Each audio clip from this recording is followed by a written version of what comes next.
朋友的联想 IdeaPad 310S 太卡了，光开机就要好几分钟，而且进入系统也卡得要死，必须升级一下。今天正好给大家拍一期笔记本电脑更换内存、固态硬盘以及安装原版 Win10系统的教程。第一步，先拆下背面的螺丝，一共12颗，长度大小都是一样的。第二步，用卡片插入笔记本正面跟背面的接缝处，划开卡扣，注意3个边都要划开，然后顺着缝隙掀开，就可以把背板拿下来。第三步，更换内存，用个比较尖锐的工具把内存的保护盖撬下来，把内存两边的小拉杆往两边推，内存就会自动翘起来，取下内存。这个型号的笔记本也只有一个内存卡槽，我更换的是8G 的内存。把新内存的缺口对准内存卡槽的凸起，插入内存，往下一压，内存不动就可以了。第三步，更换硬盘，硬盘是这个大的，上面有4颗螺丝固定，先拆下4颗螺丝，然后把硬盘往前推，拆下硬盘。我这次更换的是长城的 1TB 固态硬盘，硬盘接口对准主板上的硬盘接口推入就可以了。但是之前的螺丝孔位不对，送的硬盘支架大小也不合适，所以之前的螺丝就用不上了。这次我们安装的是原版的 Win10系统。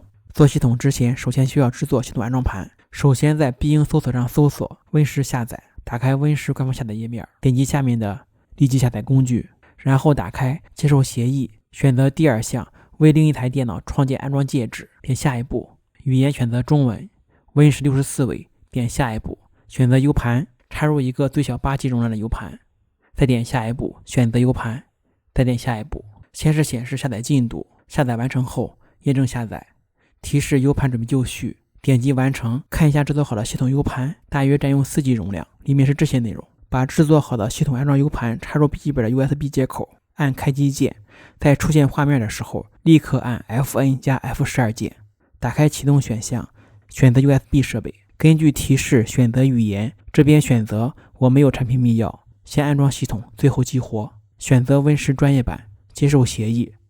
然后可以看到新安装的硬盘，但是没有分区，点击右下角的新键，输入分区大小，创建分区，需要几个分区大家自己设置。我分了3个区，给 C 盘200G， C 盘的空间尽量大一些。点下一步开始安装，先是准备文件，然后重启，后面是各种设置，大家根据自己的需要选择就行。特别说一下，如果不想登录 Microsoft 的账户，这边选择左下角的脱机账户，再选择左下角的有限的体验，输入超级管理员的用户名，注意最好是英文，然后输入密码。安全问题可以随便设置，后面其他的设置不是很重要，大家可以根据自己的喜好选择。然后显示欢迎界面，最后系统安装完成。我们关机再重新开机试一下，现在开机只需要大约9秒钟，速度提升非常明显。教程很详细了，大家学会了吗？如果还不会，可以留言评论私信我。